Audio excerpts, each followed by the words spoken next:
Estou aqui à disposição. Aí, começamos a gravar. Boa noite a todos e todas. Tereza, por favor. Boa noite. Então, a gente planejou uma pequena introdução só para situar todo mundo sobre quem é Marcelino, sobre a obra dele. Então, eu vou falar bem rapidinho e aí a gente passa a palavra para ele poder falar, comentar tudo que ele quiser e tal. E a gente separou algumas perguntas que a gente deixa para depois. Se qualquer pessoa que está aqui na reunião quiser fazer alguma pergunta também, escreve no chat. Provavelmente vão ser muitas perguntas e talvez não dê tempo, mas a gente vai seguindo com o que der. Eu acho que o que ele puder responder hoje também já vai ser muito bom. Então, eu vou seguir aqui uma introdução bem rápida. O Marcelino Freire é um escritor, nasceu em 1967 em Sertânia, em Pernambuco. Ele viveu no Recife e desde 1991 reside em São Paulo. Por favor, Marcelino, me corrija se alguma coisa estiver errada também. A gente está aqui para te apresentar só. Não, está certíssimo. Vamos que vamos, está ótimo. Tá certo. Ele é autor, entre outros, dos livros Angu de Sangue, pelo Ateliê Editorial, Contos Negreiros, da editora Record, que ganhou o prêmio Jabuti em 2006. Em 2004, ele idealizou e organizou a antologia de microcontos, Os 100 Menores Contos Brasileiros do Século, publicado pelo Ateliê. Alguns de seus contos foram adaptados para o teatro também. Inclusive, a gente mandou um link para os nossos alunos do cursinho assistirem, né, uma das atuações que a gente achou gravação online, né? Ele participou de várias antologias no Brasil e no exterior. Contos Negreiros foi publicado em 2013 na Argentina, pela editora Santiago Arcos, com tradução de Lúcia Tenina, e no México pela Livros Ampliados, com tradução de Armando Escobar. Ele criou a Balada Literária, evento que acontece em São Paulo desde 2006, com edições em Teresina desde 2017 e em Salvador desde 2015. No final de 2013, publicou seu primeiro romance, intitulado Nossos Ossos, pela Record, foi vencedor do Prêmio Machado de Assis. E publicou também na Argentina, pela editora Adriana Hidalgo, na França, pela editora Anacaona, e em Portugal, pela editora Nova Delhi. Em 2018, lançou pela José Olimpo o livro Bagageiro, que reúne o que ele chama de ensaios de ficção. Ele coordena oficinas de criação literária desde o ano 2013, que já revelaram nomes de destaque na cena literária nacional, como Carol Rodrigues, Sheila Manioto, Aline Bey, Jorge Ilange... eu tenho dificuldade de falar o nome dele, desculpe. Filholini. Iolange? É só ler como Iolange Filholini. Bem sonoro. Ele parece um L. Ele disse que quando era pequeno chamavam ele de Jorge Laranja Filholini. Aí tem também Gisele Mirabai, Marina Filizola e João Paulo Vereza. A prosa de Marcelino Freire é marcada pela representação da violência no Brasil contemporâneo, com linguagem concisa, articulada à oralidade, ao lirismo e à ironia. Segundo o crítico Bruno Zeni, a prosa de Freire possui o ritmo da conversa, com suas repetições e construções que infringem a norma culta.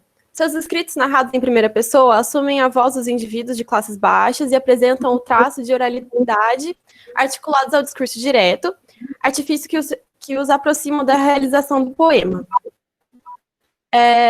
Então, essa foi a nossa breve apresentação. Eu passo a palavra para o Marcelino. Pode comentar tudo o que você quiser sobre sua obra, sobre o Contos Negreiros que a gente veio discutir mais em particular, e sobre, sei lá, o que você quiser também. Maria Tereza, muito obrigado pela apresentação. Vocês estão me ouvindo bem? Estão todos me ouvindo aí tranquilo? Está tudo certo? Tranquilamente. Sim.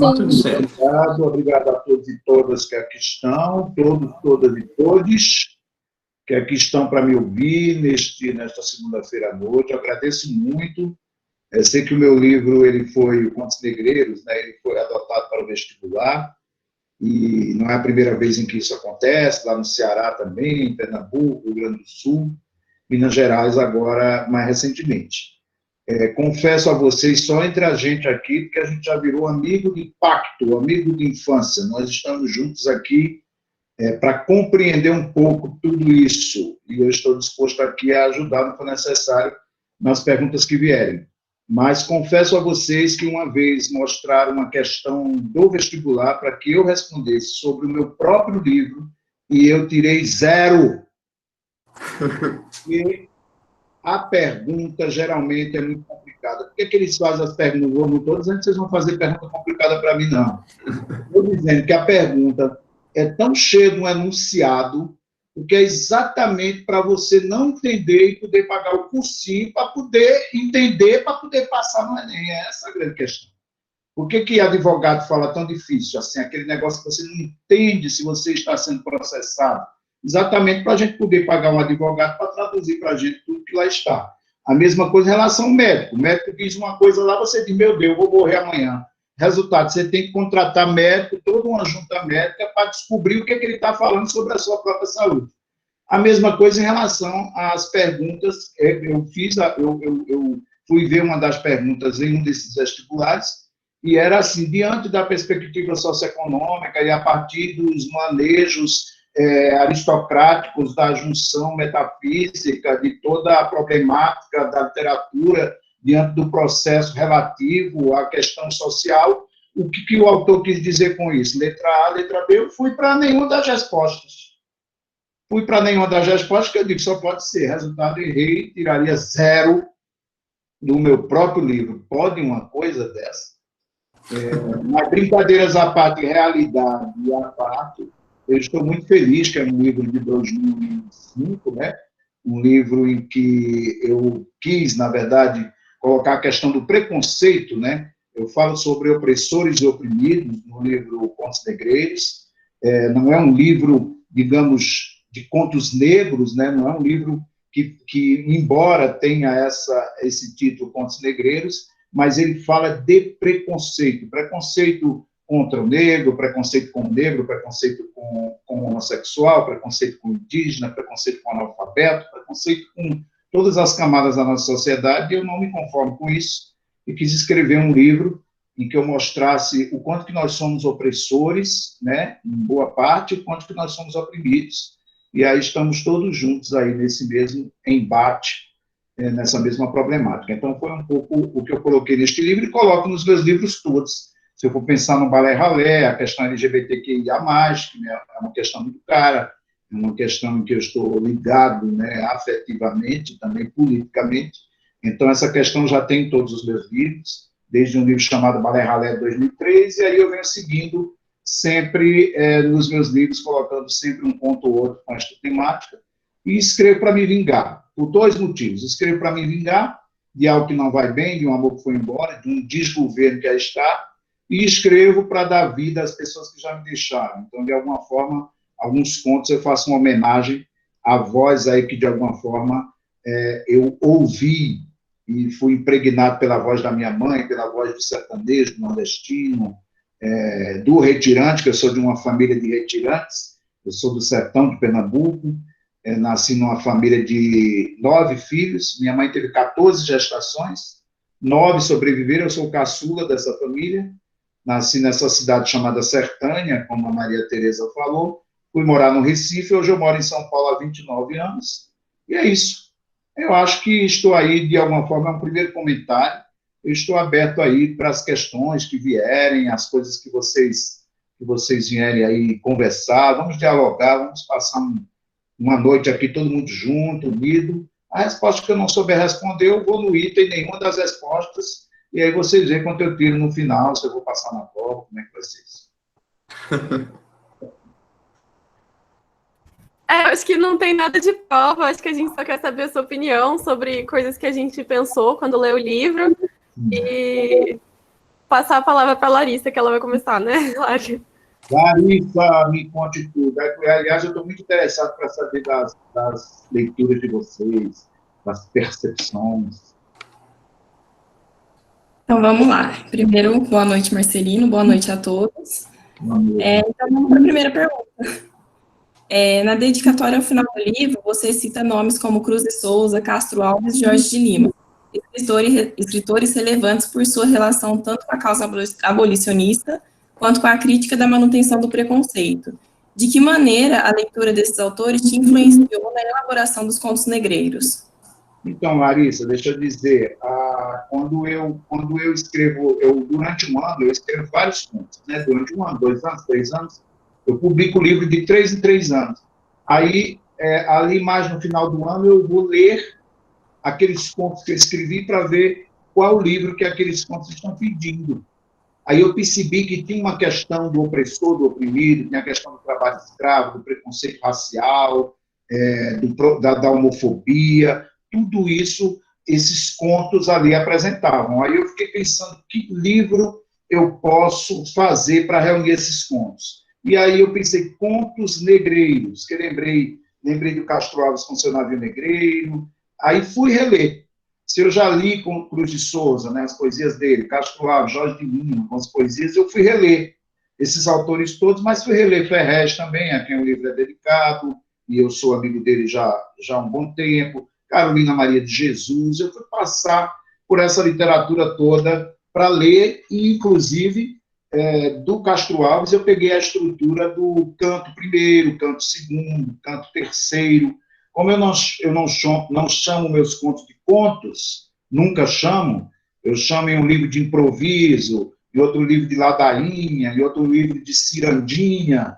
Aí, neste livro, eu chamei de cantos. Canto primeiro, canto segundo, canto terceiro, e isso é uma estrutura que tem no trabalho de Castro Alves. Então, na verdade, eu fui ali procurar reler esses autores para ver como é que eu ficava aí tomado por essa atmosfera, né?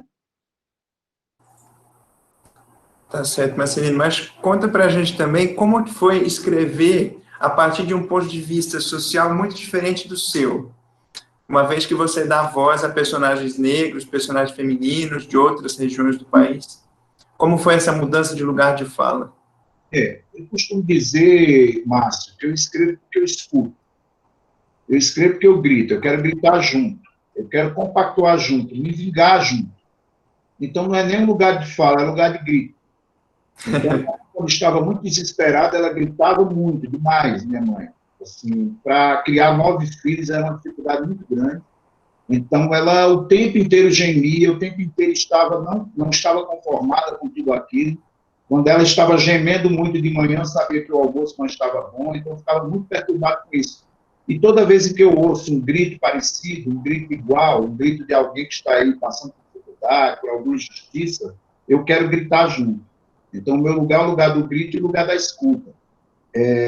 Geralmente se diz isso, eu dou voz a personagens. Eu costumo dizer que eu não dou voz. Os personagens têm voz, não é? Eles têm voz. Porque eu me recuso, na verdade, a dizer que o escritor é aquele que fica no pedestal dando voz aos que não têm voz. Eles têm voz. E eu tinha voz assim, você não imagina o tanto que a minha mãe gritava e falava. Então, era por escutar, e por querer gritar junto, que eu escrevia. Eu escrevia para gritar junto com a minha mãe, gritar com todas essas mães, com todos esses personagens, gritar junto, compactuar, estar junto, me irmanar. Então, o lugar que eu escrevo é o lugar do grito e o lugar da escuta. Tá certo.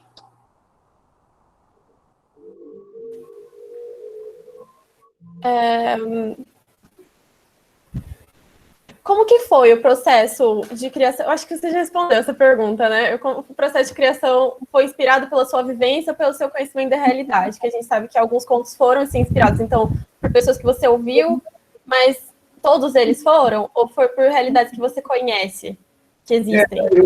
Por exemplo, eu tinha um conto que, vou rapidamente falar sobre ele, um conto chamado Solar dos Príncipes.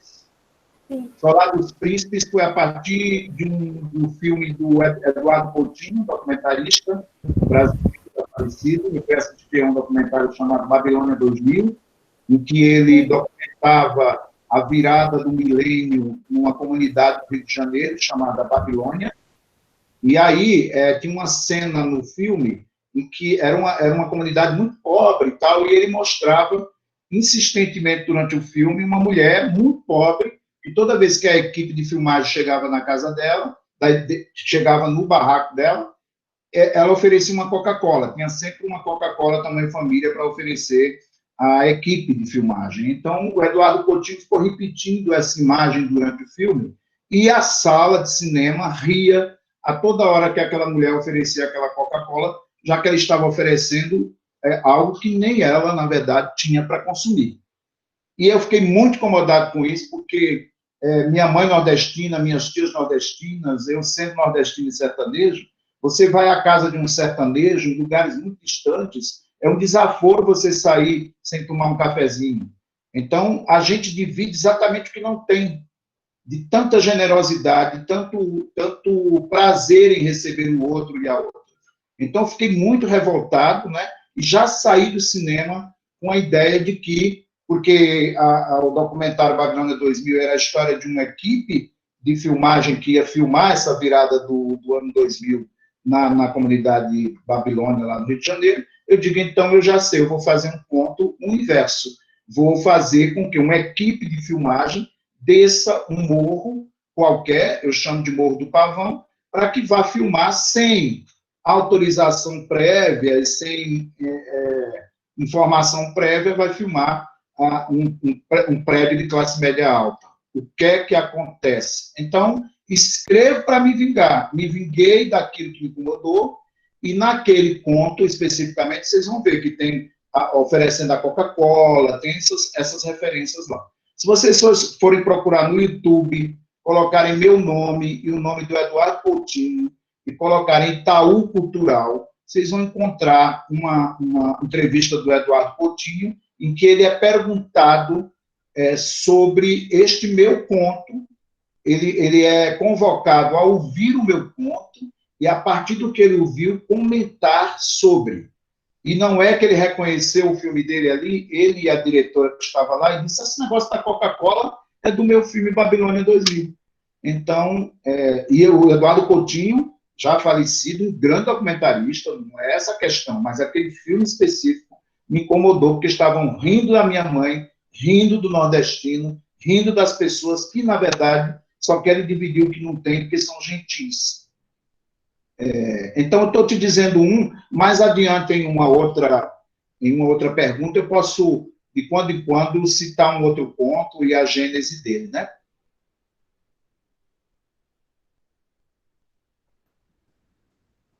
Retomando o que você falou lá no começo, o seu livro ele é cobrado pela UFO e ele é analisado pela perspectiva acadêmica, né, pela perspectiva da prova. E considerando a realidade descrita nos contos, o que você pensa sobre o embate entre esse academicismo da literatura e a temática dos contos negreiros? Eita, amado, olha só, já tenho até comentado, na coisa nenhuma das respostas, né? Mas, ao mesmo tempo, eu fico muito agradecido, porque são professores, né? Às vezes uma equipe de professores que escolhe o livro para estar no vestibular, e eu fico muito agradecido mesmo. Não é a primeira vez que isso acontece, tem muitos estudos aqui no Brasil e fora do Brasil sobre os meus trabalhos, então eu fico agradecido, porque sempre é uma interlocução que vem para, enfim, para discutir o texto, não necessariamente elogiar, mas discutir o texto, conversar, abrir um canal aí de compreensão daquilo que eu escrevi. Porque eu não sei tudo o que eu escrevi, no sentido de que a pergunta que se faz geralmente em sala de aula é o que o poeta quis dizer com isso. A gente não quis dizer, a gente quis fazer. A gente vai fazendo, né? Isso quem falou foi o Paul Valéry. Olha como eu sou chique, citando um escritor, eu sou acadêmico, hein? Citando um escritor francês. Ele diz o seguinte, uma vez perguntaram para ele, o que você quis dizer com a sua poesia? Ele disse, eu não quis dizer, eu quis fazer, e foi o fazer que quis o que eu disse. Então, de alguma forma, esse fazer foi querendo também que eu compreendesse, de alguma forma, de forma mais abrangente, aquilo que nem, na verdade, eu estava compreendendo em toda a sua plenitude. O que é que acontece? Os estudiosos, a academia, as pessoas que se debruçam nesses estudos, assim, eu agradeço demais, porque traz, inclusive, aspectos para que eu enxergue aquilo que eu, na verdade, na feitura do livro, não enxerguei. Só não precisa complicar muito, né? Porque, às vezes, tem umas perguntas que eu digo, meu Jesus do céu, tiraria 0. 1, 2, 3, 4, tá, tiraria 0. Marcelino, agora uma pergunta um pouco mais polêmica. Eita. Como é viver da escrita em um país que ainda é tão alheio ao acesso à literatura? Eu, na verdade, olha só, eu nunca me separei da escrita no sentido de que, eu sempre falo isso, você que faz música, você que faz literatura, música, faz dança, o que você quiser, faz engenharia, medicina, pergunta para si assim, se tirarem a medicina da minha vida, se tirarem o balé, a dança da minha vida, se tirarem a pedagogia da minha vida, vamos dizer, qualquer profissão, se tirarem a música da minha vida, se tirarem a literatura da minha vida, o que é que sobra? Se sobrar muita coisa, é porque não é o que você tem que fazer, porque se sobra muita coisa...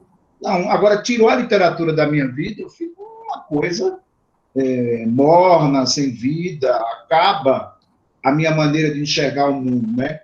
Então, nesse sentido, o que era que aconteceu? Eu não poderia viver diretamente da literatura no começo, quando eu estava escrevendo, mas eu vivia indiretamente. Indiretamente do quê? Eu trabalhava com revisão de textos, que era muito bom em português, fiz o curso de letras até mais ou menos metade, desisti, vim para São Paulo e sempre trabalhei com revisão de textos.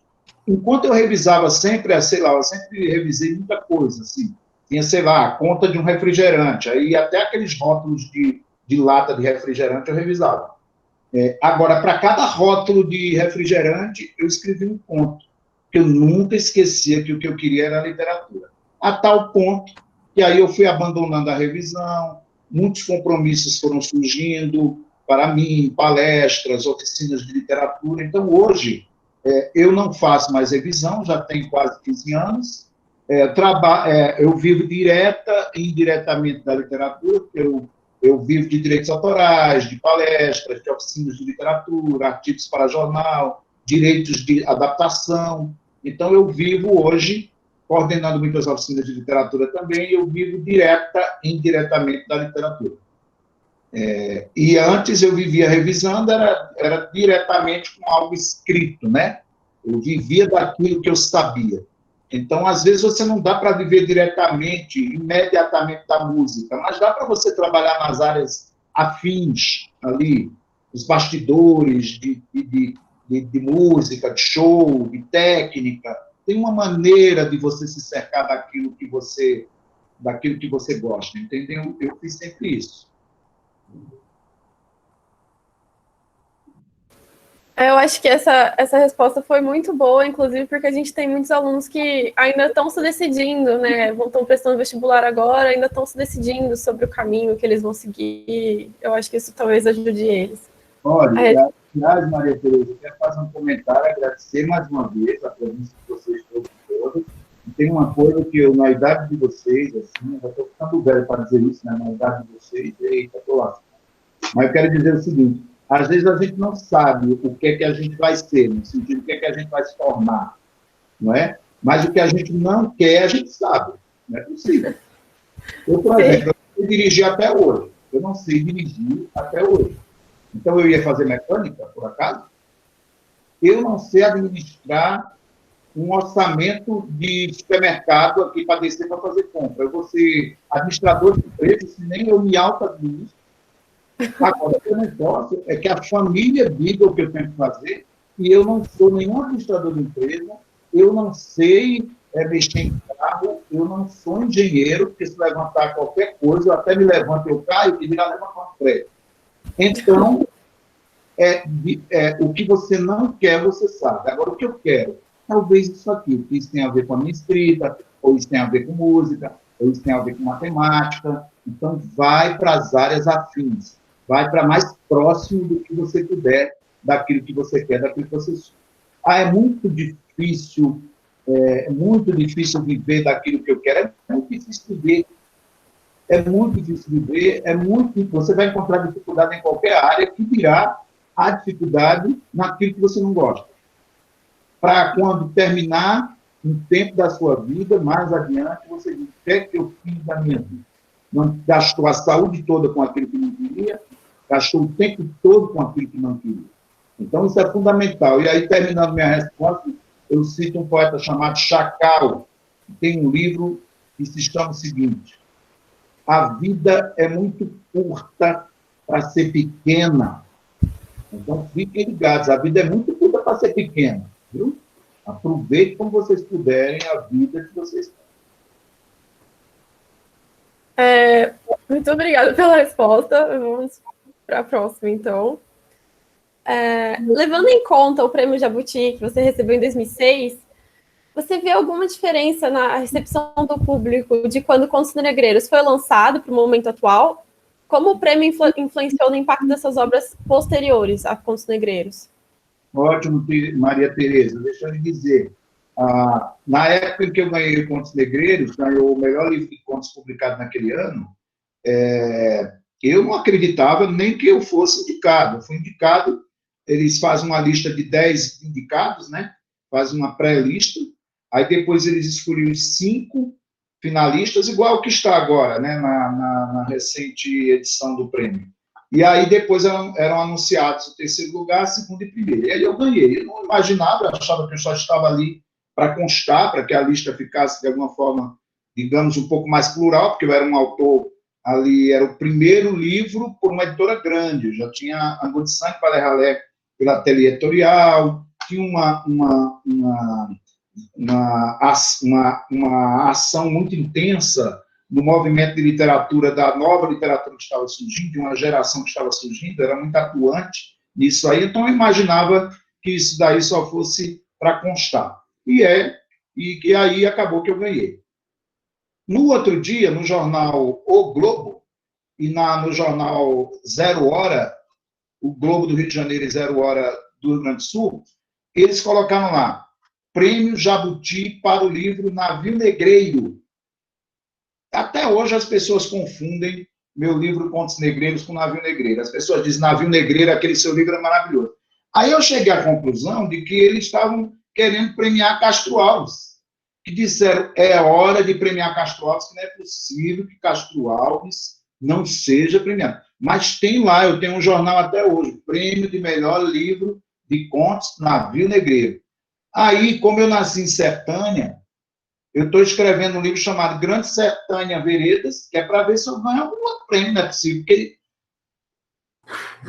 A Paixão Segundo o GLBTU-VXZ, que é A Paixão Segundo o GH de Clarice Lispector, eu estou escrevendo A Paixão Segundo LGBT, e para ver se eu ganho alguma coisa. Brincadeiras à parte, e seriedade à parte também. Na verdade, Contos Negreiros, o Jabuti é um prêmio muito respeitado no Brasil e lá fora. Então, lá fora, toda vez que você fala que ganha um prêmio Jabuti, as pessoas internacionalmente reconhecem o prêmio. Então, eu pude viajar mais, eu recebi convites ainda mais de palestras e eventos. Agora, o que eu não posso e nunca me senti, e isso quem acompanha o meu trabalho sabe, eu não posso me sentir um Jabuti. Eu não posso me sentir uma pessoa que ganhou um prêmio e que já chegou lá. Chegou lá como? Que é um pouco o que o Márcio falou. Chegou lá como? Num Brasil em que se lê muito pouco. Um Brasil que ainda está caminhando, né, para uma leitura um pouco mais substanciosa, né, da literatura. Eu vou dizer que cheguei lá? Não, de maneira nenhuma. É um trabalho constante e é assim que eu faço. Estou sempre trabalhando, escrevendo, agitando, não posso me sentir um Jabuti. Agora tem, sim, a sua importância.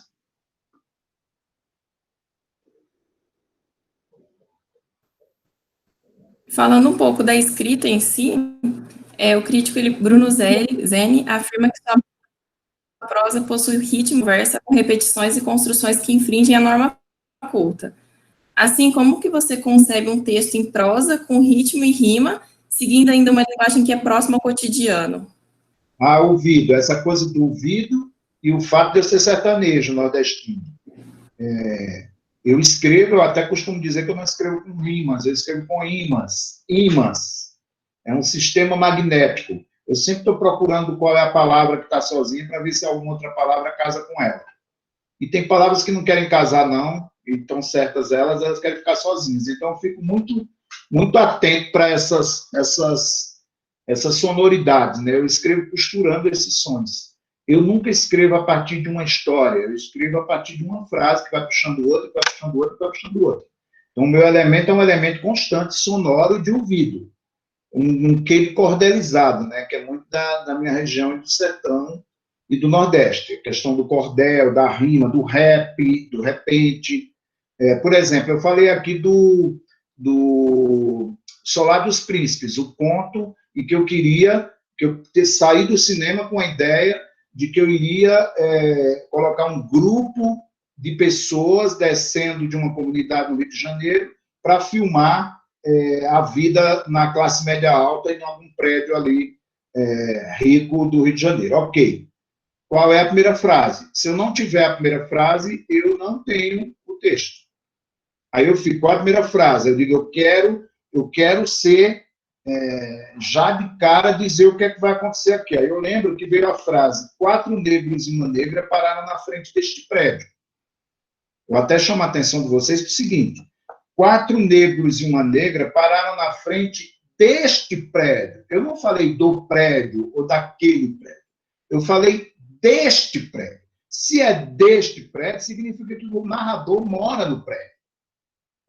Entende? Então, ele também faz parte desse sistema que oprime. Ele também tem a sua parcela aqui de culpa nisso. Agora, olha só, 4 negros e uma negra pararam na frente deste prédio. A primeira mensagem do porteiro foi, meu Deus. A segunda, o que vocês querem? Ou qual apartamento? Ou por que ainda não consertaram o elevador de serviço? Estamos fazendo um filme e respondemos. Carolina argumentou. Um documentário, sei lá o que é isso, sei lá, não sei. Ó, tem todo esse gingado. E aí a palavra vai puxando palavra, eu não sabia o que ia acontecer ali na frente do prédio, eu sabia que dali da porta eles não saíram. Agora, o que ia acontecer, as próprias palavras vão me guiando, esses sons todos vão me guiando. Essas imas, esses imãs todos vão me guiando para esse ritmo e para essa construção. Marcelinho, me diga uma coisa, a ordem dos contos no livro é intencional? Tem algum significado nessa ordem? É muito importante, Márcio, a gente encontrar a ordem dos contos em um livro, né?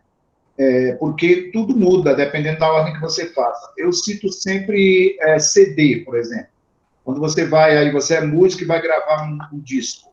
Você tem várias composições. Você vai colocar todas as composições que você tem no primeiro CD? Não. No mínimo ali 10, 12 canções. Agora, a ordem dessas canções define muito se aquele CD vai ser melancólico, se vai ser um pouco mais festivo. Aí eu quero sempre, eu digo, peraí, é claro que seria imediatamente Trabalhadores do Brasil, que é o conto que abre o livro, porque é um dos primeiros contos que eu escrevi pensando na questão do trabalho escravo. E olha só que nesse conto Trabalhadores do Brasil, que abre o livro, eu queria imediatamente dizer do opressor e do oprimido e desse trabalho escravo. Então, quais são esses trabalhadores e essas trabalhadoras do Brasil? Lembro bem que eu pensei nas entidades, nos orixás, pensei em personalidades como a Clementina de Jesus, que está lá representada o Rainha Quelé, e eu disse o que é que elas estariam fazendo, essas personalidades, essas entidades, no dia de hoje. Quando eu digo no dia de hoje, esse conto foi escrito por volta do ano 2000, o livro foi publicado no ano 2005, mas foi escrito ali por volta do ano 2000, já tem 20 anos, praticamente, da escrita deste conto, deste canto. Aí eu digo, a linguagem tem que trabalhar, porque eu digo sempre, a linguagem tem que já definir a tônica, a temática deste texto, a sonoridade desse texto. Por isso que é um enquanto. Por isso que eu tenho que encontrar a primeira palavra, Larissa e Maria Tereza. Eu tenho que encontrar a primeira palavra. Então, enquanto. A linguagem vai ter que trabalhar. Enquanto um faz uma coisa, o outro faz outra, porque ninguém para nessa coisa. Enquanto faz uma coisa, o outro faz outra coisa.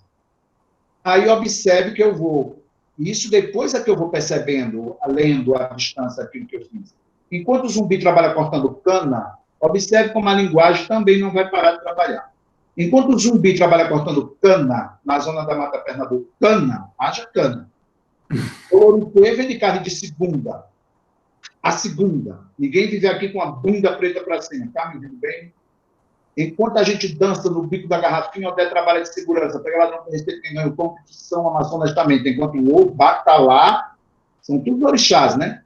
Enquanto o Batalá faz serviço para muita gente que levanta um saco de cimento, está me ouvindo bem, enquanto o Louru trabalha como cobrador de ônibus, naquele infernal de trânsito, ou Sônia, com um novo amor, para ganhar um passo do Deus. Está vendo? Vai trabalhando, ninguém para de trabalhar. Tanto é que, no final, ninguém aqui é escravo de ninguém. Ninguém aqui é escravo de ninguém. É preciso dizer que ninguém aqui é escravo de ninguém, não, viu? Vá fazer as suas coisas, limpar os seus banheiros, que ninguém aqui é escravo de ninguém, não. Ao mesmo tempo, esse ninguém, quem não é ninguém, escraviza quem não é ninguém também. Ou seja, tem todo um regime de trabalho, de opressor, de oprimido, tem que saber qual é a parcela nossa de opressor e de oprimido. E eu sei que homem como um homem branco, privilegiado, eu tenho a minha parcela de opressor, e eu tenho que corrigir isso. Esse livro, de alguma forma, há muito tempo quer corrigir isso, não é a culpa. Há muito tempo é isso. Falei demais, hein? Maravilhoso, obrigado.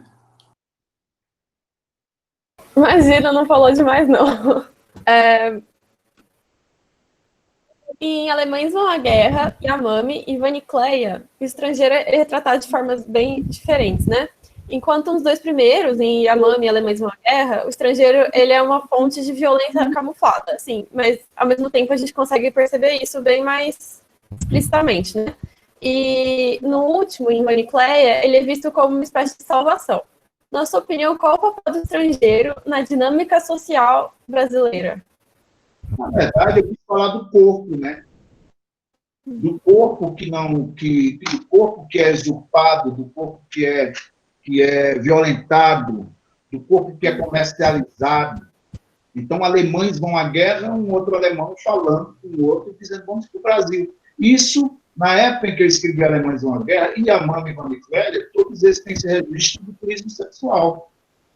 Uhum. Lá no Recife, olha só, eu adolescente, na idade de vocês, adolescente, jovem e tal, na praia de Boa Viagem, onde a gente sempre ia, né, para ir para o mar e tal, existia isso há mais de 20 anos, né? Isso até 15 anos, 12 anos, sei lá, ainda existe, na verdade ainda existe, vai pelas BRs do Brasil, vai pelas, enfim. O que é que aconteceu lá no Recife? 5 horas da tarde tinha um voo, 5 horas da tarde, todo domingo, chegava um voo direto da Alemanha, um voo cheio de alemães, para fazer turismo sexual nas praias pernambucanas. Então, existia esse voo que chegava todo dia, 5 horas, todo domingo, 5 horas da tarde. Ele era esperado por todas as meninas, os meninos que se beneficiavam desse turismo sexual. Aí, como tem aquela música Asa Branca, do Luiz Gonzaga, grande cantor e compositor pernambucano, a asa branca é o pássaro que anuncia as boas novas, aí eu já pensava sobre isso, eu diria, esse voo alemão é a asa branca moderna que vem trazer boas novas para as pessoas que estão em regime de miséria absoluta. Aí por isso que os alemães vão à guerra, brincando com essa questão da guerra dos alemães e os alemães indo para a batalha, a caça de satisfazer as suas vontades sexuais. Para eu não ficar, eu detesto ficar, eu não, acho que eu, assim, eu como escritor procuro e tento não ficar apontando isto, assim, olhem o que estão fazendo, olhem isto aqui. Aí vem a Van Clélia, imediatamente depois, e aí respondendo ao Márcio sobre a ordem dos contos, imediatamente depois do Alemães vão à Guerra, eu coloco a Van Clélia, que era uma dessas pessoas que esperavam este voo, dizendo, mas eu era muito bem tratada. Aqui ninguém nunca me respeitou. Eles levavam a gente para jantar. Aqui eu apanho desse marido todo dia. Então, não é defendendo a prostituição. É não apontando o dedo, é ouvindo. É escutando, o lugar da escuta. Não estou para dizer que é isso ou que é aquilo. Então, eu ficaria muito perturbado se não houvesse essa possibilidade de dizer, peraí, o que é que esta mulher está dizendo? E a MAME é a questão indígena, o turismo sexual indígena, a questão do turismo relacionado a Manaus, etc. escrevi esse conto pensando também nesse turismo. Agora, um turista que, de alguma forma, olha só, não deixou só dinheiro, esse turista de Yanomami, ele não deixou só dinheiro, ele deixou o coração dele estraçalhado, que parece que estava, de fato, muito apaixonado pela Yanomami, aquela indiazinha de tintas extintas na cara. Que eu estou defendendo algum deles, não, só estou mostrando e saindo de perto para o horror que é essa sociedade estabelecida nesse tipo de acordo, né? Nesse tipo de urgência. A mesma coisa com Nação Zumbi. Nação Zumbi, alguém vende um rim, e aí vai dizer, porque o rim não é meu, vocês não resolvem o problema da gente. Eu vou morrer de fome, o rim é meu, eu faço com ele o que eu quiser. Então, é um absurdo, é um negócio tão louco, que a gente tem que escutar e ficar quieto e vendo, de fato, mais uma vez, qual é o nosso lugar de privilégio nessa história toda.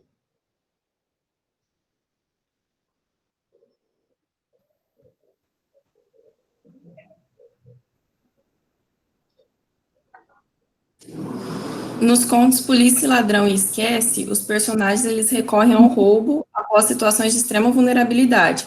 Como você vê a discrepância entre a sociedade julgar as ações praticadas por eles e a negligência da realidade e negligenciar a realidade de violência social em que se encontram? É aquela coisa, mais uma vez, esses avessos, esses nós, essa coisa de expor e sair de pé, não é? Vamos aqui, esses contos aí, muitos deles eu escrevi tem 20 anos, 21 anos, 22 anos. Eles foram reunidos, porque tem contos, como eu falei, quando eu vou organizar um livro novo, eu pergunto qual livro esses contos estão pedindo. Então, tem contos meus que não entram naquele livro, então ele fica esperando, ficam guardados. Eles não entraram naquela temática, eu achei que não tinha nada a ver de colocá-los ali.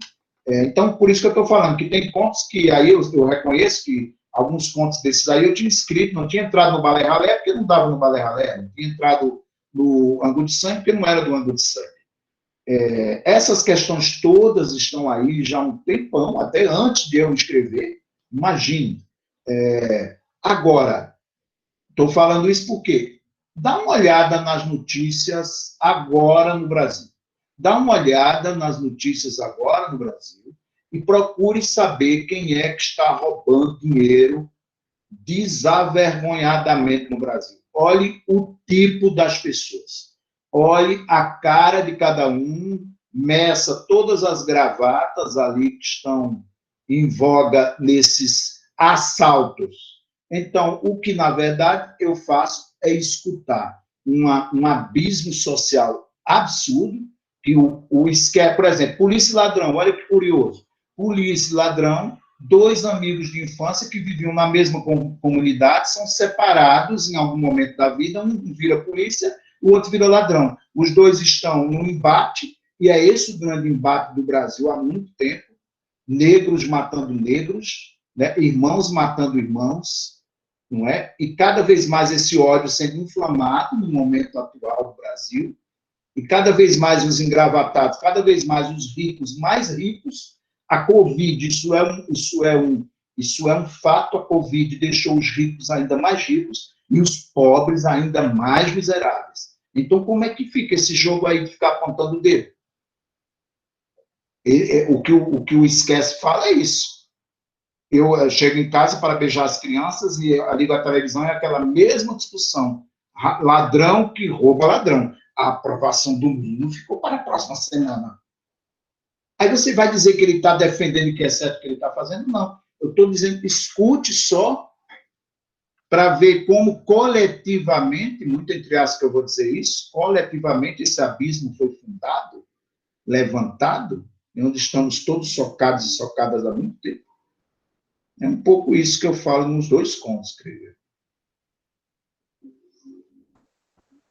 Marcelino, então a gente pode entender o medo presente nos contos como Solar dos Príncipes, que você já citou algumas vezes, e Curso Superior, como um reflexo dessa violência toda? Sim, um reflexo que é uma imagem do Brasil que a gente não consegue olhar no espelho. A gente não consegue saber o país que nós estamos, a gente não tem dignidade, a gente não dá dignidade por igual a todos e todas. É perseguição e assassinato o tempo inteiro das minorias, as minorias o tempo inteiro, e aí estão lutando contra os seus direitos, falando das questões urgentes e necessárias, as questões LGBTQIA+, e a homofobia o tempo inteiro, é perseguição o tempo inteiro, é perseguição o tempo inteiro com os negros, com as negras, com os professores, com os indígenas, vocês não estão vendo? Os indígenas, que é isso? Então, o tempo inteiro é isso. E a gente, quando pensou que tinha melhorado um pouco, a gente voltou 30, 60 anos para mais questões. E o ódio, isso é só no Brasil, não. Vocês viram também agora. Também agora com desse presidente que não quer sair de jeito nenhum da cadeira porque ele quer matar mais gente. Ele quer perseguir mais gays, ele quer matar mais negros. Então, ele achou que a cota, para usar um termo, a cota de assassinato dele é pouco, ele quer ficar na Casa Branca, que é branca, né? A Casa Branca, para matar mais gente, não é possível. Ele não acredita naquele discurso que, pelo menos, nossa, há muito tempo que eu não vi um discurso, eu digo, gente do céu, a gente está precisando um pouquinho só de ouvir uma coisa assim, calcada no humano. Não quero dizer que vão resolver tudo, não. Temos que ficar vigilantes, mas só a mudança de perfil para o razoável, né? Estamos falando do razoável, estamos falando aqui de algo racional, dentro do que a gente aprende e apreende, né, nos abraços que recebemos das nossas famílias, dos nossos queridos e queridas. Estamos falando do óbvio. Então, um pouco esse medo, eu acho que é porque a gente, como que a gente está todo mundo assustado sem saber, e agora então com esse culto ao ódio absoluto, né, e a mudança e inversão de papéis, o negócio está ficando cada vez pior.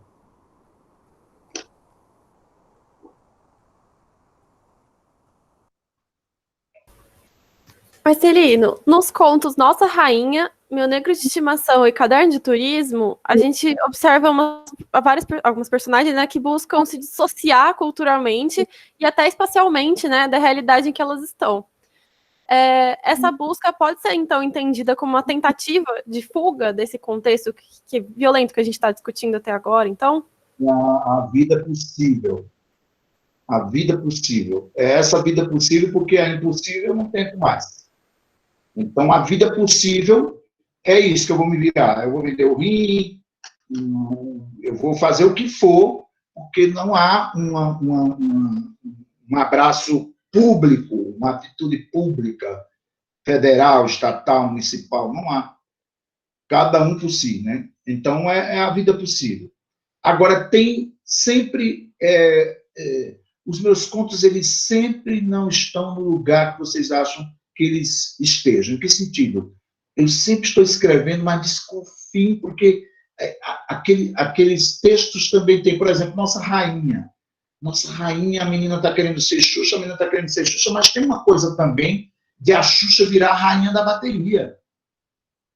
A Xuxa, que tem todo o dinheiro, ela quer a representatividade, até a representatividade. A Xuxa é a nossa rainha da bateria. Vai lá no carnaval. Vai ver no carnaval o que é que acontece. Quais são as rainhas de bateria que aparecem. E as pessoas da comunidade que vivem o dia inteiro, o ano todo naquela comunidade, que papéis que elas fazem. Então, tem uma coisa também muito curiosa. Tem a parte de eu estou querendo ser Xuxa, mas a Xuxa está querendo a representatividade também, porque mais opressão ainda em torno... Nem ser rainha da bateria ela vai conseguir, virar rainha de baixinhos. É uma coisa muito louca. Eu estou aqui raciocinando junto com vocês aqui. Negro de estimação é a mesma coisa. A relação do poder também. Né? Eu estou me relacionando com alguém e é legítimo você se relacionar com quem se relacione com quem você queira. Não há julgamento de valor nesse sentido, de jeito nenhum. Mas, nesse ponto especificamente, é mais também a coisa do corpo, né? Do corpo, ao mesmo tempo o outro se coloca no lugar dele, dizendo, eu sou seu escravo. Né? Eu estou me submetendo a todas as, digamos, práticas abusivas deste amor? Eu, branco, que estou, não é eu, sou eu. Então, que coisa é essa? Mais uma vez, é uma espécie de espelho avesso de um país que não se encontra, não encontra a imagem dele, porque as coisas básicas não são resolvidas. Caderno de turismo, a mesma coisa também. A mesma coisa. E quando eu falei da palavra que não está, desconfio dos meus contos que não estão no mesmo lugar, as palavras também não estão. Então, eu acho que tem muito a ver com a minha origem sertaneja, nordestina. Eu achava que eu ia morrer em Sertânia, fui para Paulo Afonso, achava que ia morrer lá, fui para o Recife, achava que ia morrer lá, vim aqui para São Paulo. Então, os meus personagens não estão no lugar que vocês acham que eles estejam. Eles estão sempre deslocados, sempre no não lugar. É um pouco o que acontece, porque esse movimento migratório, né? Acho que isso espelha também os personagens que eu construo.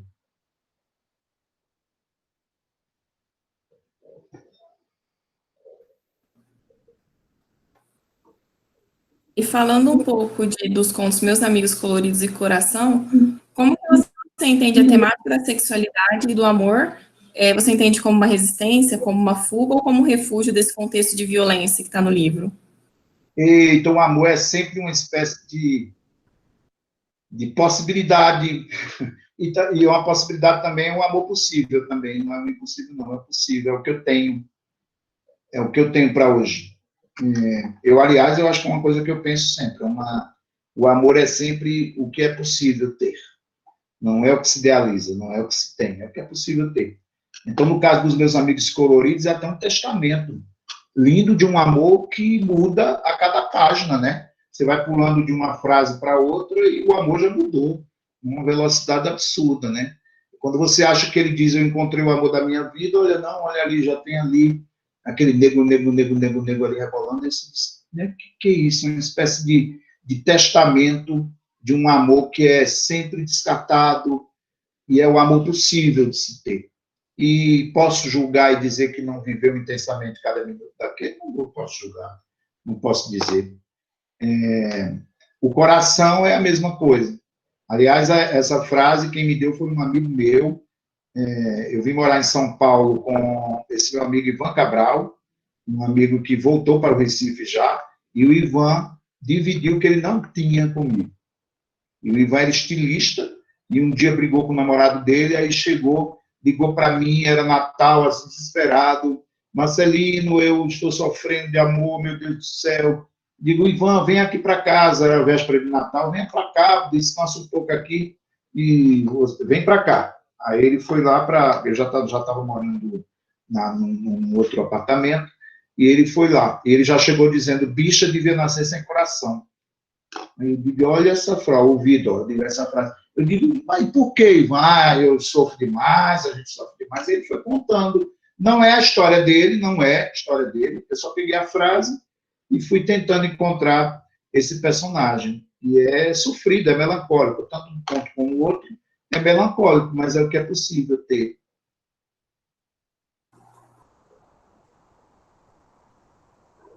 Marcelina, nos contos Trabalhadores do Brasil, Totonha e Nação Zumbi, você tem formas de resistência muito distintas. De que maneira você acredita na potência transformadora de todas essas resistências e nessa reafirmação da liberdade que cada conto traz? Eita, nenhuma das respostas. Essa daí está muito difícil, brincando. Trabalhadores do Brasil, acho que já contei um pouco. Totonha é baseado numa tia minha que não queria aprender a ler de jeito nenhum. Quem é que vai julgar a minha tia porque não queria aprender a ler? Existe uma ditadura do saber? Será que o fato dela não ter uma biblioteca em casa e não ser letrada, ela não era uma mulher sábia, honesta, inteligente? Então, quem disse que, entende? Então, ela falava, ela que dizia, capim sabe ler? Eu dizia, tá, também, ó, escuta, ó, capim sabe ler, aí eu vou escrever, já vi o cachorro letrado científico, já vi o juiz de valor, que quero aprender, pensa, isso é para gente que é morto, gente que ainda tem vontade de doutorado, falar bonito, salvar a vida do pobre. Então, a resistência é pela personalidade que você tem, pela verdade que você carrega consigo.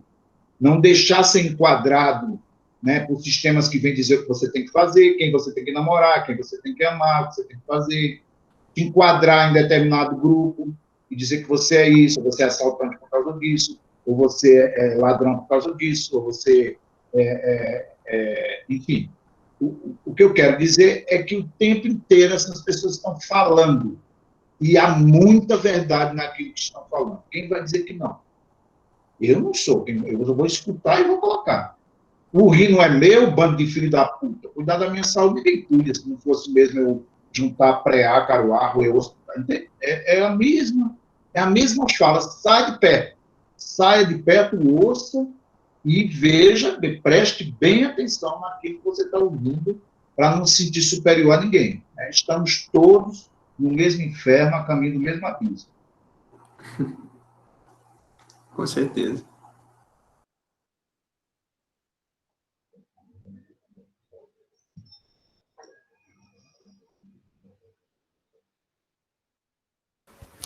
Marcelino, essa é a última pergunta que a gente separou, então as próximas vai ser para vocês, pessoas que estão assistindo. Vão mandando aí no chat o que vocês pensaram, se vocês querem compartilhar algum comentário, alguma dúvida. Mas essa última que a gente separou é sobre linha de tiro, que é um conto que deixa a gente meio confuso. E aí a gente separou um trecho do que esses três críticos escreveram, né? Que são o Salvo de Mello, o Moacir Godoy e a Flávia Valenciano. Eles disseram que o conto Linha de Tiro serve para mostrar a infinidade de mal-entendidos que é essa nação, pois nem o assaltante consegue se fazer entender. Diante da ameaça, não há pânico, apenas estranhamento. É um texto rico para pensarmos a dificuldade histórica que o Brasil tem de elaborar um discurso construtivo, em que todos falem um idioma comum em prol da construção de algo duradouro e consistente. A gente achou que essa análise explicava algumas coisas que a gente não tinha entendido, mas a gente queria saber o que você acha dela, o que é esse conto. Deixa eu conversar um pouco sobre isso aqui, um pouco sobre uma sociedade que precisa ser construída com todos e todas, né?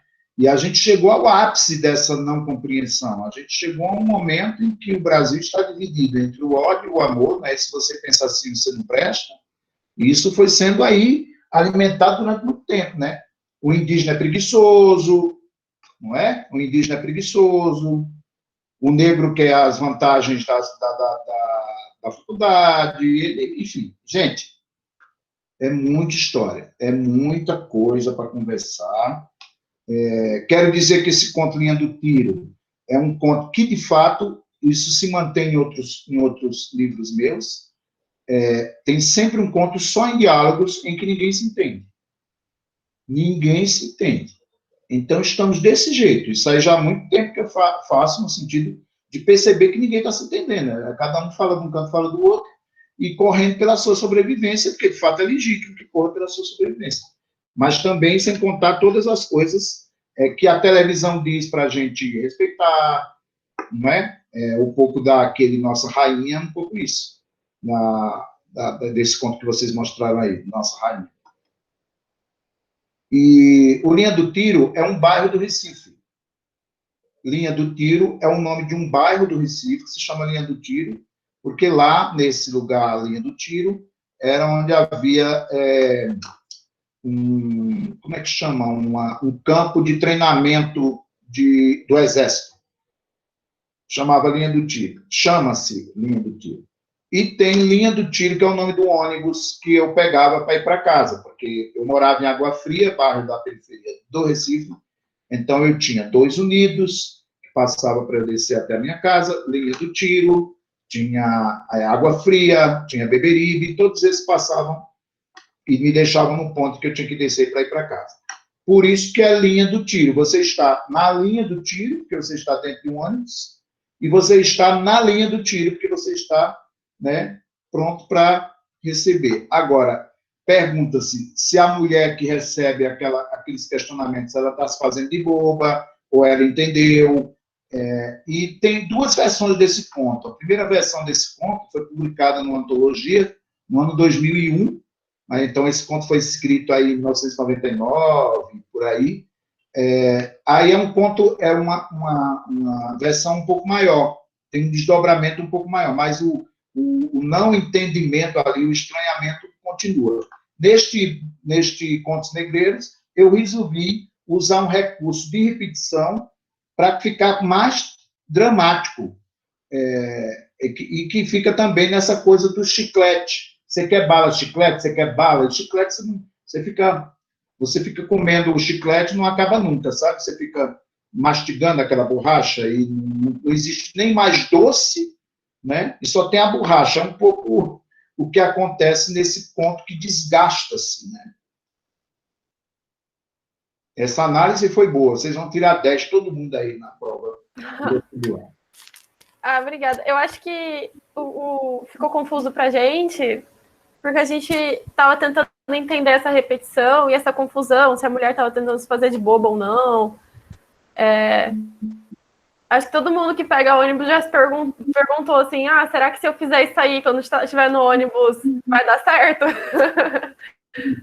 Mas Não pode misturar ficção com realidade. Não pode. É um recurso de linguagem. Isso aí é um recurso de linguagem para mostrar o quanto que este discurso, essa não compreensão, vai continuar. Você vai abrir aquele ponto e eles vão continuar infinitamente sem se entenderem.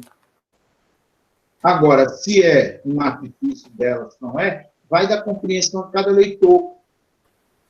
E eu acho que por isso é que não existe uma só linha de compreensão. Agora, que os dois estão na mesma linha do tiro, eles estão no mesmo... Olha, só contar uma curiosidade para vocês. Esse livro, como vocês citaram aí, foi publicado na Argentina. Fez, inclusive, teve uma repercussão muito boa na época que foi lançado lá.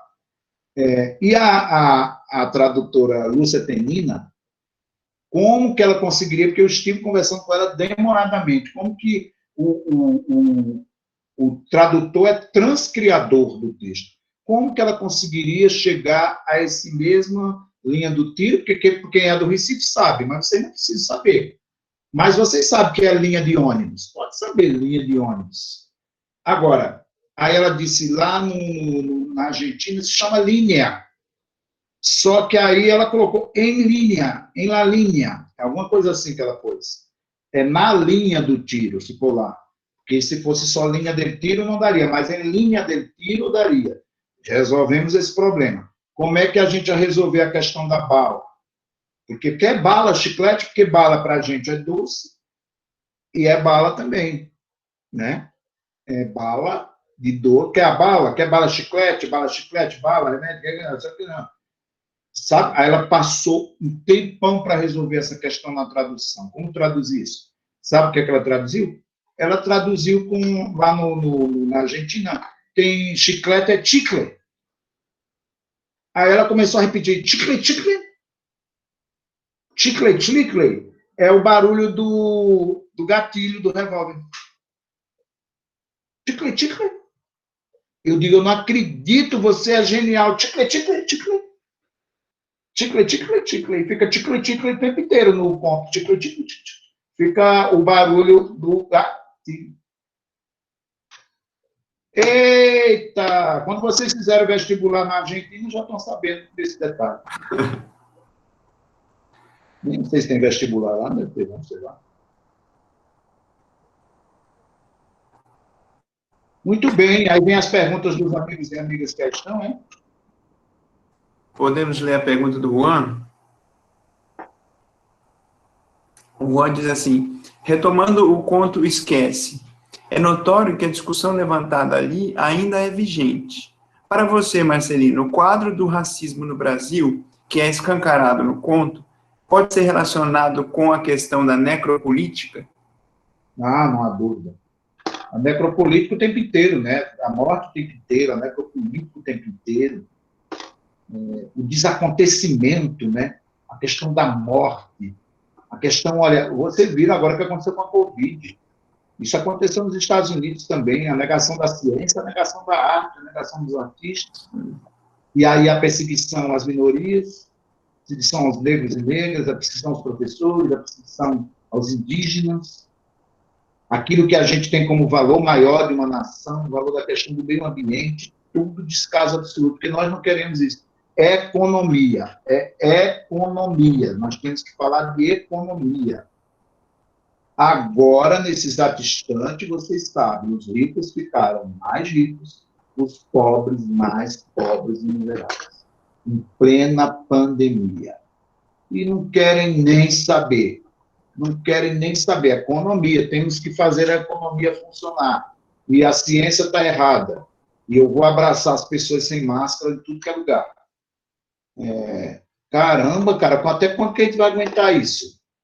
Como que a gente vai aguentar essa perseguição que não é de hoje, amigos e amigas? Não é de hoje que essas perseguições são feitas às minorias. Não é de hoje que o Brasil não está incomunicável. Não é de hoje. Estava melhorando. Estávamos trabalhando, melhorando essas questões quando veio. Vocês lembram bem? Quando veio a questão dos direitos trabalhistas das empregadas domésticas. Os direitos trabalhistas.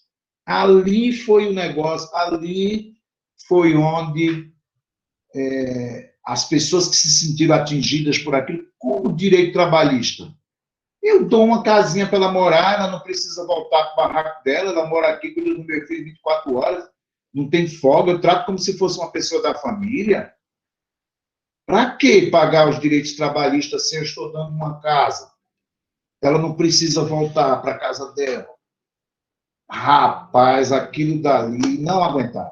E não estão aguentando ainda, não estão aguentando. Que mimimi é esse? Não estão aguentando, vá ver lá o número de negros e negras que ingressaram na faculdade. Vai ver o número vai ver essa questão dos movimentos de afirmação.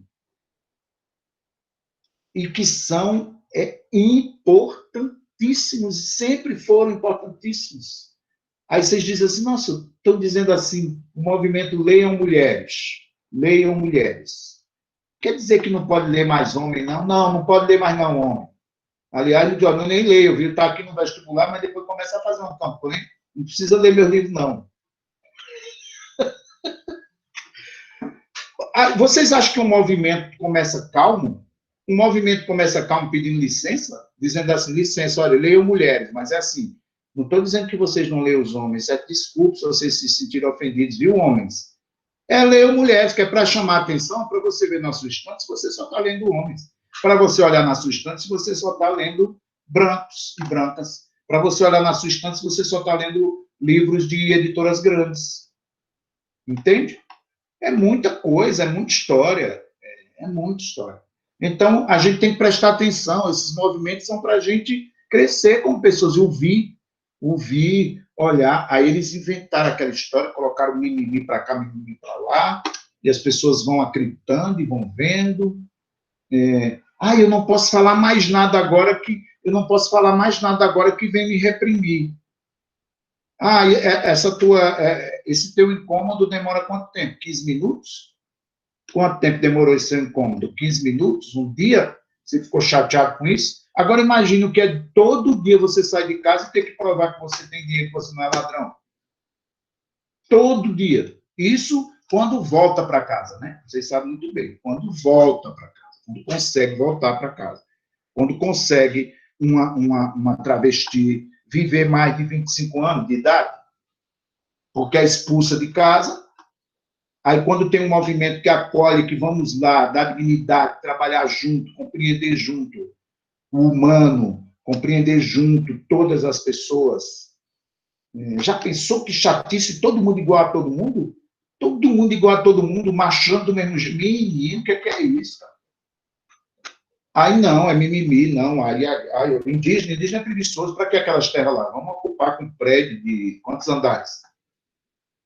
Aí vem uma Covid-19, um vírus invisível. Por quê? Por que é isso? Há quanto tempo os indígenas estão falando isso? Há quanto tempo os indígenas estão falando isto? Louco. Eles querem terra demais. Oxe, respeitar uma árvore. Respeitar uma árvore, ficar lá direto na árvore, sendo guiado pela noite. Não, temos que ter um relógio, temos que ter prédios e água encanada, é isso.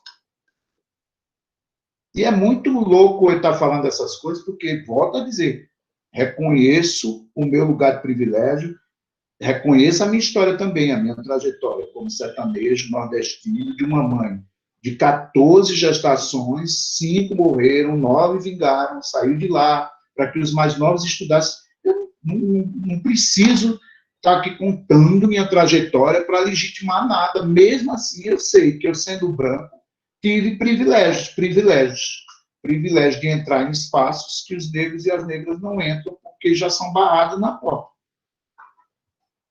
Aí a gente tem que reconhecer os nossos privilégios e ouvir, para que esse país saia desse atoleiro que ele está. Ouvir. Com certeza. Temos mais 2 perguntas, acredito que dê tempo. Vamos lá.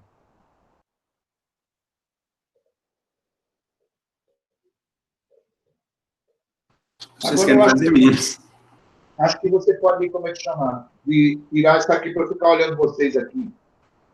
Como é que chama? Ou tem alguma coisa que vai passar aqui aí? Não. Beleza, você pode tirar a apresentação, então. Ah, tá certo. Aí, vocês leem cada uma pergunta? Aqui. Pode ser. Você está lendo ali, é? Ah, não. A gente está lendo do chat. Mas não dá para ver o chat. Ah, dá. Ouvindo aí vocês. Não, agora vai. Vou ler a próxima, então. Que é do Hector.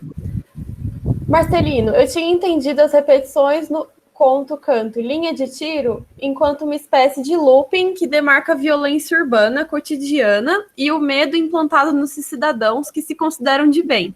Isto é, será que posso ver o diálogo desse conto como um tipo de fluxo de pensamento da senhora ao suspeitar de outros passageiros? Eu consigo imaginar a cena em que a senhora abraça a bolsa mais forte diante de si.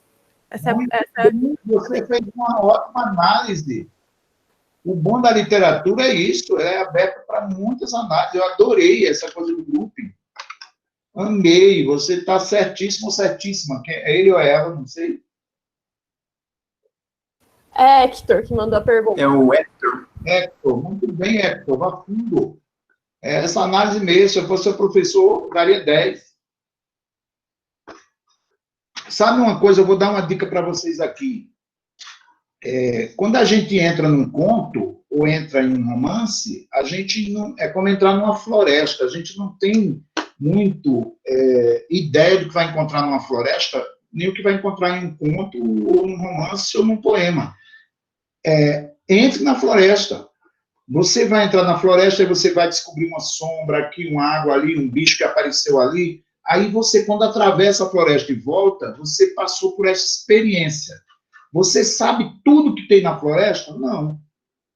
Não dá para saber, porque é muito bicho invisível, visível.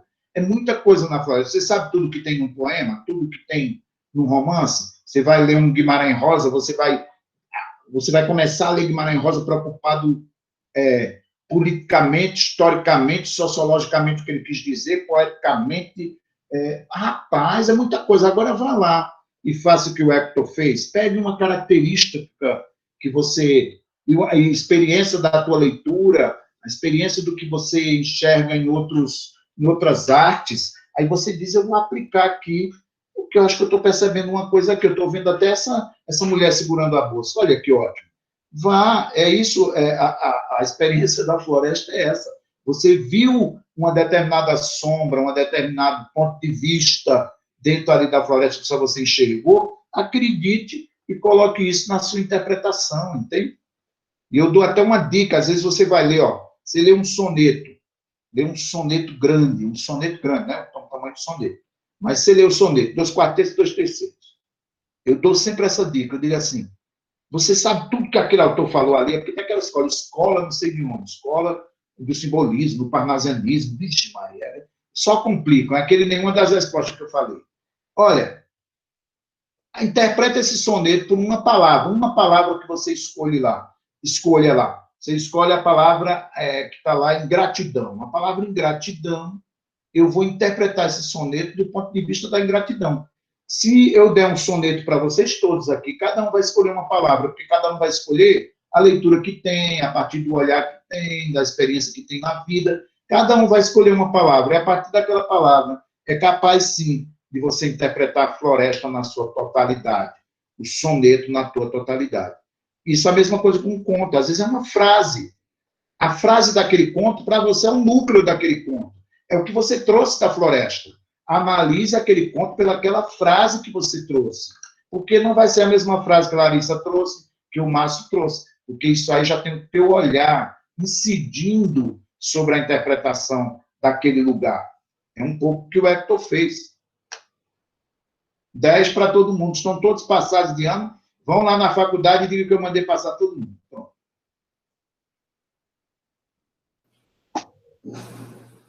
E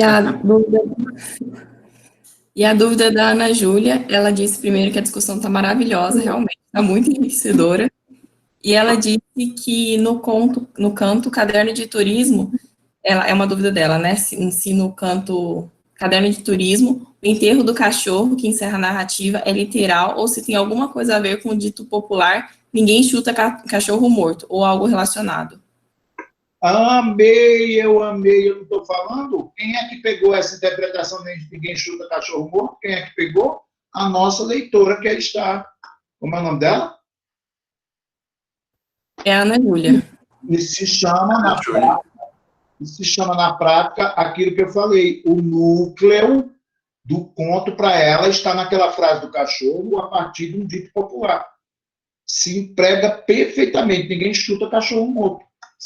Faça toda a sua análise em cima desse núcleo que você trouxe da sua experiência no conto, da sua experiência no canto, da sua experiência na floresta. Entende o que eu estou falando? É por aí. Agora, na totalidade, como é que psicologicamente, historicamente, sociologicamente, biologicamente, é o meu olhar incidindo e trazendo a minha interpretação peculiar e particular. Então, é fantástica a interpretação dela. O que eu diria de curiosidade deste conto é que ele foi escrito todo a partir de um caderno de turismo mesmo. Um dia eu estava sem grana, lascado de tudo, mas querendo viajar no feriadão em São Paulo. Eu digo, eita, eu vou ver, não era uma época que não tinha internet, eu digo, eu vou ver um caderno de turismo do jornal, para ver se tem uma pousadinha bem baratinha ali para eu ir nesse feriadão. Aí, quando eu abri o caderno de turismo está cheio de convite. Venha para a Europa Maravilha, venha de safari na África, venha para Itália Luminosa. Eu digo, gente, eles estão me convidando, mas como é que eu vou sem dinheiro? Aí, eu pensei que eu estou pensando, olha aqui, eu pensei na época, eu digo, olha, mas é muito privilégio, porque eu estou querendo, que eu estou com a cabeça muito descansada, pegar uma pousada no caderno de turismo, porque eu comprei o jornal, e porque aqueles anunciantes têm dinheiro para anunciar ali. Olha, eu digo, peraí, e se for contar pior, alguém que não tem mais dinheiro para nada e só recebe convite para ir? Aí eu digo, então eu vou pegar, porque eu gosto muito de escrever contos a partir de palavras que estão no seu sentido, nesse caso, jornalístico, eu fui trazer para o seu sentido literário. Aí todas as palavras eu peguei do caderno de turismo. Safari na África, como é que aí diz? Ilha do Caribe, Vinques, Mediterrâneo, o berço de Istambul, o berço da civilização, tudo isso do caderno de turismo. Por isso que eu coloquei caderno de turismo. Quando eu vi essa forma de escrever, que era pegando essas falas, e vi que era uma Zé, essa é boa, que danada a gente vai fazer em Lisboa? Bariloche, traslados para lá e para cá, travessia pelos lagos andinos. Nunca ouvi falar em Viña del Mar, Valparaíso, a gente não devia sair do lugar. Então, eu fui piorando esse discurso, mas não sabia como é que ia terminar. Eu tinha a forma do conto, eu tinha o efeito, que era esse efeito de interlocução e utilizando a linguagem do caderno de turismo, mas não sabia onde que ia terminar. Aí foi quando eu digo, já sei, eles não estão nem discutindo, o negócio é tão ruim, a miséria é tão cruel, que não estão discutindo nem se para ir passear, é para enterrar o cachorro. Cachorro, a gente tem em qualquer canto. Está abrindo jornal para ver onde é que enterra o cachorro. O cachorro a gente enterra em qualquer canto. Enterra aí mesmo no quintal, Zé. E pronto.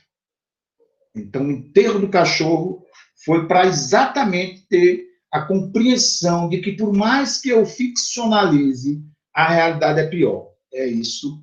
E veio da minha realidade, querendo ir para uma pousada, a uma outra realidade que eu pensei, e que fui pensando, dizer, ainda é pior, porque por mais que seja ficção, a realidade é pior. Perfeito, Marcelino. Eu sei que a gente já está um pouco aí adiantado na hora, eu sei que você tem um compromisso às 8 horas. Que horas são? Faltam 9 para as 8. 9 para as 8. Eu tenho uma oficina que começa às 8, então tem mais aí uns 5 minutos. Porque a vantagem agora dessas plataformas é que você desliga aqui e já vai para outro lugar. E outra coisa, vantagem dessas plataformas, vocês não precisam, se fosse presencialmente, que seria lindo, que a gente se conheceria, ia sair para tomar cerveja todo mundo junto, mas essas plataformas ajudaram a alcançar mais pessoas, a vocês não terem a obrigação de ver aquele escritor cuspindo, porque o escritor, do jeito que eu estou falando aqui, o computador está todo cuspido, então as pessoas, eu lembro que nas minhas palestras, as pessoas ficam um pouco distantes. Eu digo, por que será? Caro, perdigoto, de tudo que é campo. Então, ninguém precisa mais disso, eu acho que é uma das vantagens. E a desvantagem é a gente não poder beber depois dessa conversa. Mas diga lá. Dá tempo para mais uma pergunta, eu acho, o que vocês quiserem. Bom, fiquem à vontade, pessoal, para perguntar. Temos aí uns 3, 4 minutinhos. Ou vamos às nossas considerações finais. Como é que para agradecer muito, saber aí que vocês acreditem muito na interpretação que vocês fazem. A leitura é fundamental para isso. Tragam a experiência de leitura de vocês. E leitura não quer dizer só em livro, não. É em música, é em filme, é em game. Todos os conceitos estão ali. Também o teu olhar para a vida, o teu ouvido. Acreditem nisso. Acreditem. Não existe uma só resposta para a literatura e uma só pergunta para a literatura. Por isso que é literatura. Com certeza. A gente agradece demais o seu carinho, a sua atenção desde o começo, de quando a gente planejou o debate, desde a escolha das nossas perguntas, a gente se reuniu, a gente estava meio ansioso, nervoso, mas você é sempre muito generoso e participativo. Eu queria agradecer em nome de todo mundo, mas eu vou deixar com certeza as meninas falarem, se alguém tiver mais alguma consideração. E que que a gente possa nos ver em breve, depois que tudo isso melhorar. Tem que beber de qualquer jeito, vocês também, e eu vou comemorar, na verdade, é todo mundo passando no vestibular, qualquer coisa, nenhuma das respostas. O incrível é o seguinte, o incrível é que vocês vão responder um negócio lá dizendo, poxa, o autor do livro, ele disse aquilo, ele falou aquilo, eu acho que é essa daqui.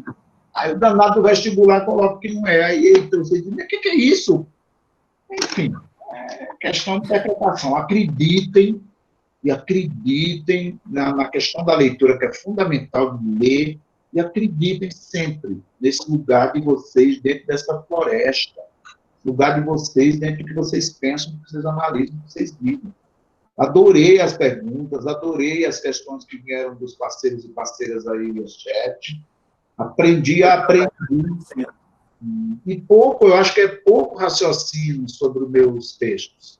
Me ajudaram a raciocinar, a pensar, a contar algumas histórias em torno da feitura desses textos. Pode sempre lembrar que não é alguém que está apontando o que é certo e o que é errado quando escrever. É alguém que está apenas testemunhando, colocando como se fosse uma fotografia do nosso tempo. Infelizmente, alguns desses contos continuam muito atuais, infelizmente. Eu sempre falo que quando o Graciliano Ramos escreveu Vidas Secas, ele não estava querendo resolver o problema da seca no Brasil. Você não vai ler o Vidas Secas para dizer que o Graciliano Ramos resolveu a questão da seca. Quem resolve são os políticos. Quem resolve é o poder público. É a gente se conscientizar e exigir da política a solução para esses problemas. Por isso que é muito importante que se mostre, né? Agora, o que é que faz o Graciliano? Eu não estou me comparando com o Graciliano. Eu estou dizendo que o Graciliano Ramos, quando a gente lê aquilo lá, vamos dizer que a gente lê isso daqui a 200 anos. Já tem uns 50 e tantos anos que ele escreveu Vidas Secas. Quando você daqui a 200 anos lê aquele livro, alguém lê e diz assim, olha, teve um tempo na história do Brasil que as pessoas passavam seca e existia essa desigualdade social, fome, seca. E teve que matar a cachorra-baleia. Mas isso é um passado. Mas olhe que, como há 200 anos, a gente foi canalha. Há 200 anos a gente foi omisso. A testemunha está lá, vergonhosa para as próximas gerações. Agora, se daqui a 200 anos continua a ser quanto a gente morrendo de fome, então a gente continua canalha. A gente continua sem resolver os problemas efetivos desse Brasil. Quem é que vai resolver? O Graciliano testemunhou. Está lá o testemunho dele. É um pouco, não estou me comparando, não estou dizendo. Tem 20 anos, são os pontos aqui que questionam isso aqui, não é um ponto sobre essas realidades, a maneira como isso me afeta. Infelizmente, muitos desses pontos não estão resolvidos, nem vai ser resolvido, porque pelo andar aí das coisas, você olha para frente e você diz, não, a gente vai ter que trabalhar mais quanto tempo. Não é mais para mim, não. É para a geração de vocês todos e todas que aqui estão. Então, estudem bastante, se orientem, se fortaleçam para esse enfrentamento e essa consciência. Isso é fundamental. Eu tenho muita esperança nessa geração, na transformação por vocês, porque eu sei que tem uma geração que está vindo aí, maravilhosa, inclusive, na compreensão dessa pluralidade, desse respeito a todos e todas e todes. Todos e todas e todos. O Brasil é de todos nós, a vida é para todos, todas e todos. É isso. Ave Maria, agora eu me inflamei. Muito obrigado mesmo. O pessoal está agradecendo bastante o chat. Obrigado. O Ana, Júlia, Maria Eduarda, todo mundo muito feliz, a Tamires. Obrigado a vocês todos e todas e todos. Fiquem muito bem. É isso, né? Tem mais alguma questão? Não. As meninas agora façam o agradecimento que preferirem, a despedida, que a gente já está. Vocês todos estudam juntos? Ou como é que é aí? Não, convidamos várias pessoas de diversos lugares. Tem gente de Uberaba, de Pirassununga, de Campinas, de Ribeirão Preto, vários lugares. Coisa para vocês, eu preciso dizer mesmo. Olha só, por coincidência, hoje começa uma temporada do espetáculo Contos Negreiros, todas as segundas-feiras, às 21 horas. É o grupo do Rio de Janeiro que faz esse espetáculo desde 2017. É um espetáculo premiadíssimo, mais de 60 mil pessoas já assistiram, premiados, já foram para fora do Brasil, e eles estão fazendo todas as segundas, às 21 horas. Procurem lá, Contos Negreiros do Brasil, no Instagram, @Contos Negreiros do Brasil. Isso pode ser uma dica boa para quem vai fazer aí o vestibular e quer ver as interpretações e como que esses atores e atrizes incorporam esses personagens e essas falas todas. Fiquem aí, fica a dica. É o do Rodrigo França, né? Do Rodrigo França e todo o grupo. Maravilhoso. E tem inéditos nessa nova versão online, que eles começam hoje, 9 da noite, e ficam até o final, acho que começo de dezembro, todas as segundas-feiras. Tá bom? Perfeito. Muito obrigado pela dica. Beijo. Agradeço. Maria Tereza, Larissa, e todos e todas e todos que estiveram por aqui, e repercutam isso, não pelo livro, é para ver se outras pessoas que vão precisar fazer a prova, o que quer que seja, sejam de alguma forma beneficiados, mesmo que eu tenha dito que nenhuma das respostas é o que eu sempre marco nas questões do vestibular. Beijo. Obrigada, Marcelino, por todas as respostas, por ter compartilhado com a gente a sua visão, e eu acho que foi muito enriquecedor para a gente, não só para quem vai fazer as provas, mas para a nossa vida mesmo, né? A questão de como ver o mundo, de como a gente interpreta esses poemas, e esses contos, desculpa. Eu acho que isso a gente vai levar para a vida, assim.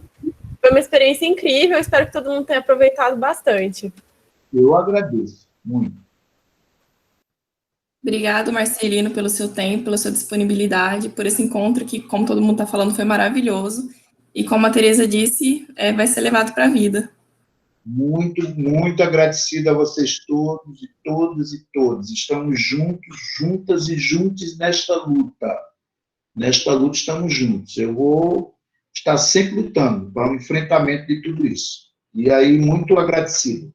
Estamos juntos. Olha, boa sorte para a vida de vocês, boa sorte aí enfim, na vida, nas questões, nas escolhas. É isso, boa sorte, felicidades para vocês todos, muita saúde. Beijão grande, fiquem bem. Muito obrigado, Marcelino. Beijo. Fique bem também. Boa aula agora.